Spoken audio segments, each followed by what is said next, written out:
Magandang hapon. Maganda ba ang hapon natin? Oo naman. Maganda tayo lahat. So, ngayon, magpapatuloy po yung ating pagbubulay-bulay tungkol sa sagot sa tanong, financial resources, a tool, or an idol? Or kung sa Tagalog, financial resources, Diyos-Diyosan mo ba? Or isang instrumento lamang?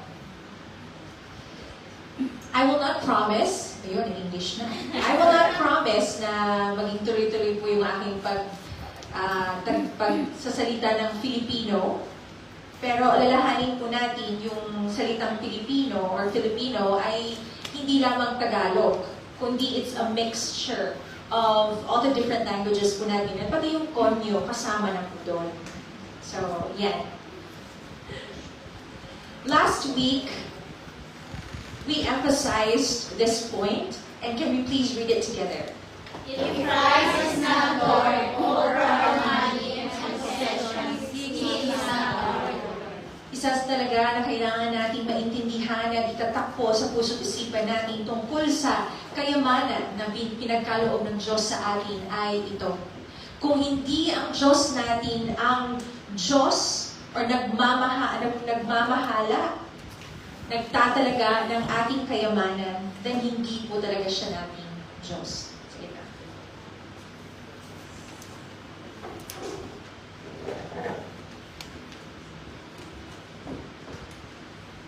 And so we learned that we need to really assess our heart when it comes to money. And when it comes to looking at the possessions na pinagkaloob ng Diyos sa atin. And one of the things we have to look into is our willingness to let go. Gaano po ba tayo ka-willing na ibalik kay Lord? Or gaano po ba tayo ka-willing na gamitin ang pinagkaloob ni Lord para sa kanyang kalooban, para sa kanyang mga purposes? And the second thing we looked into is the understanding that it is very easy for us to fall into the idol trap. Nagawin natin yung pera bilang isang Diyos-Diyosan rather than an instrument, rather than a way na ginagamit ni Lord para sa ikabubuti natin at para sa kanyang kalooban sa buong mundo. And we have learned, of course, that when money becomes our priority, when money becomes the center of our day-to-day activities, and when money dictates our lifestyle, then money is an idol. And as we said last week, lahat po tayo ay guilty of worshiping money, of making money our idol. Dahil kadalasan, pinagpapalit natin ang ating Diyos para sa pera. Sabi po sa Lucas chapter 16 verse 13, hindi po tayo pwede magkaroon ng dalawang Panginoon or Master sa buhay natin. Hindi po pwede natin sabihin na mahal natin ang Diyos, pero masigit pa natin minamahal ang pera. If we are truly God's children and Christ's disciples, we have to choose who is above the other. And so, we have to be reminded, it's not that hindi na natin gagamitin ang pera. Hindi naman tayo tatago dun sa bundok at wala nang kwentang pera para sa atin. Hindi yun. It's really a matter of understanding our priority when it comes to using our money. And today, as sinabi ko last week, I'd like to once again remind you of an attitude and a mindset na lumalagana sa ating society ngayon. And that is materialism. Or another name for it is consumerism. Sige nga, turn to your neighbor and try to assess, materialistic ba tong taon to? Kung pwede lang daw, kung pwede lang tayo may parang may barcode, May scanner, yan. Magkano kaya yung outfit niya ngayon?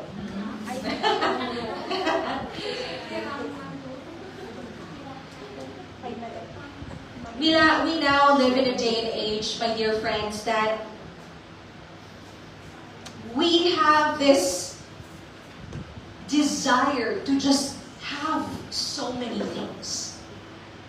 Gone are the days na isa lang yung palda mo kapag pumupunta sa school, di ba? Isa lang.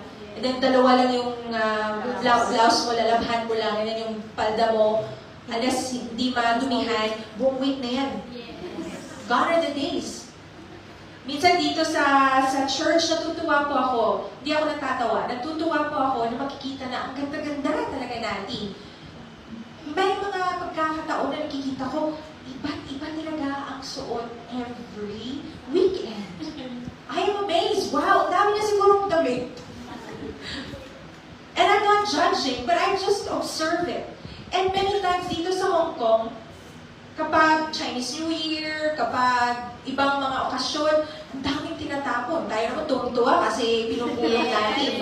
Pero doesn't it show you na rarely used, hindi pa nga nagamit kanina, no, Ate Ann, meron tayong binigay dito, hindi pa nagamit na boots.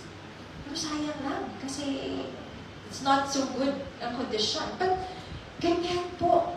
We just want to have so many things. May preoccupation po tayo when it comes with material objects, comforts, and considerations as opposed to spiritual values. Materialism is like that. Mas iniintindi na natin ang mga material na bagay kesa sa spiritual na mga bagay. Mas pinaglalaanan na po natin ang ating panahon, ng ating mga resources, ang mga material na bagay kesa sa kaharian ng Diyos. Materialism po mga kapatid ay ang paniniwala na ang pagkakaroon ng pera at ari-arian ang pinakamahalagang bagay sa buhay. Sad to say, that is now the trend. Buksan niyo lang po yung Facebook ninyo. Instagram. What else? Kahit sa YouTube. It's all about making money. Kahit mga bata pa nga unboxing lang yan. Akala nyo cute? Ay, pinakikitaan ko yan. It's all about money.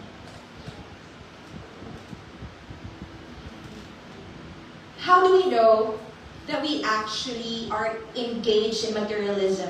Well, it really reflects on how we live our life and spend our money. Materialists forget, my dear friends, that God created us to love others and use things, because materialists believe that instead of loving things, materialists believe that we are to love things and use others. Materialism, my dear friends, is rooted in greed, possessiveness, covetousness, lust, and other self-centered and evil desires.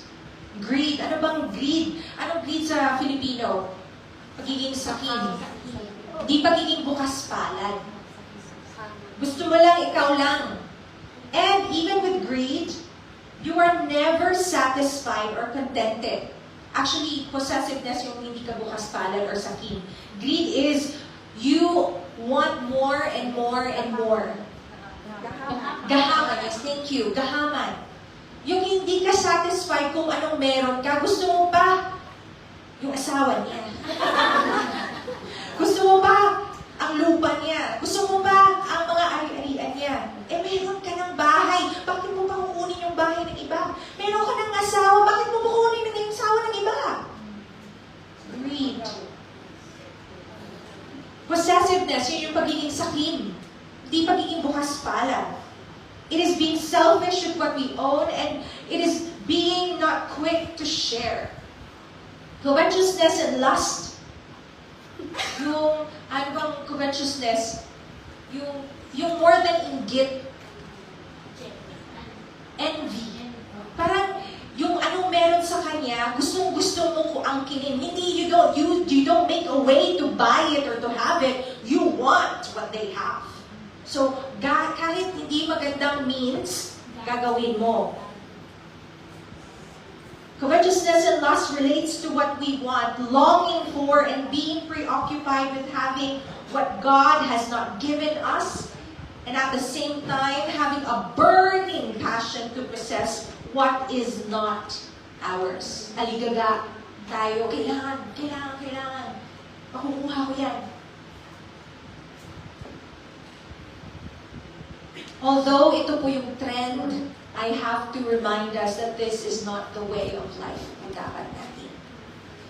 Why? Well, let me just point you to the consequences of us living and subscribing to materialism. If you have your Bibles with you, please open to 1 Timothy 6, 9 to 10. Yung nilagay ko lang po dyan yung Tagalog version or yung Filipino version. Allow me to read. Subalit ang mga naghahangad yumaman ay nahuhulog sa tukso at sa bitag ng kahangalan at nakapipinsalang pagnanasa. Ang mga ito ang magtutulak sa tao ng kapahamakan, sapagkat ang pag-ibig sa salapi ay ugat ng lahat ng uri ng kasamaan. Sa paghahangad ng yumaman, may mga taong nalayo sa pananampalataya at nasadlak sa maraming kapighatian. If we listen to the warning of 1 Timothy chapter 6 verses 9 to 10, we would think twice when it comes to materialism, my friends. Bakit kailangan natin iwasan ang materialismo? Just two things to remember. Una, here please read. Ang materialismo ay hadlang at sumisira sa spiritual na buhay. Yes, mga kapatid, materialism hinders and destroys our spiritual lives. Revelation chapter 3 verse 17 says, Sagana sa lahat ng bagay at wala nang kailangan pa. Ngunit hindi mo nalalamang ikaw ay kawawa, kapag-habang, lukha, ulat at ubad. yes, mga kapatid, when we fail to remember that our materialistic or material resources, financial resources, ay pinagkaloob ng Panginoon lamang sa atin, then we will be suffering from a life or a spiritual life na patay. Materialism, my dear friends, blinds us to our spiritual poverty. And it actually makes us also blind tungkol sa mga curses of wealth, which leads us to the deterioration